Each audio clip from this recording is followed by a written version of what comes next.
Carib, c'est une librairie, je dirais, à la fois comme toutes les autres, parce qu'elle cherche en fait à être une librairie à part entière, donc qui va se promener entre tous les genres. Peut-être à la différence d'autres librairies, on est particulièrement peu soucieux des frontières. On passe allègrement de l'essai au roman, du roman à la poésie, de la bande dessinée au livre d'art, mais on ne les classe pas dans des rayons séparés, en disant ça c'est une vache sacrée, ça c'en est une autre.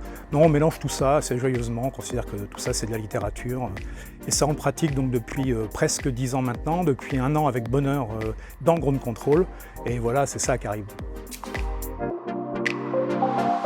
Aujourd'hui, on est tombé sur moi, Hugues.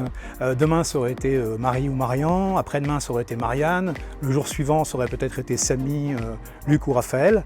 L'engagement de la librairie, c'est un peu l'engagement de chacun, de chacune, ce que chacun porte.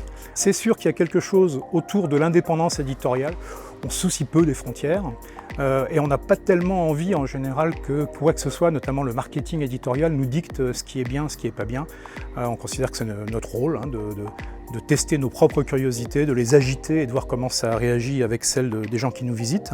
Et ensuite, bien entendu, on est, je pense, tous convaincus que l'essai, la fiction, la poésie, la bande dessinée sont tous, même quand ils ne le revendiquent pas, éminemment politiques et sociaux, et qu'à ce titre, on veut jouer pleinement notre rôle en fait, d'acteur social et politique en étant un libraire. On reçoit cette semaine Célia Lévy, on reçoit la semaine suivante Emmanuel Ruben, et la semaine encore après, on reçoit André Markovitch et Françoise Morvan autour de leur nouvelle traduction du Maître et Marguerite de Bulgakov. Donc on voit effectivement, sur 4 semaines, ça fait 4 autrices et auteurs très différents les uns des autres, et ça nous réjouit.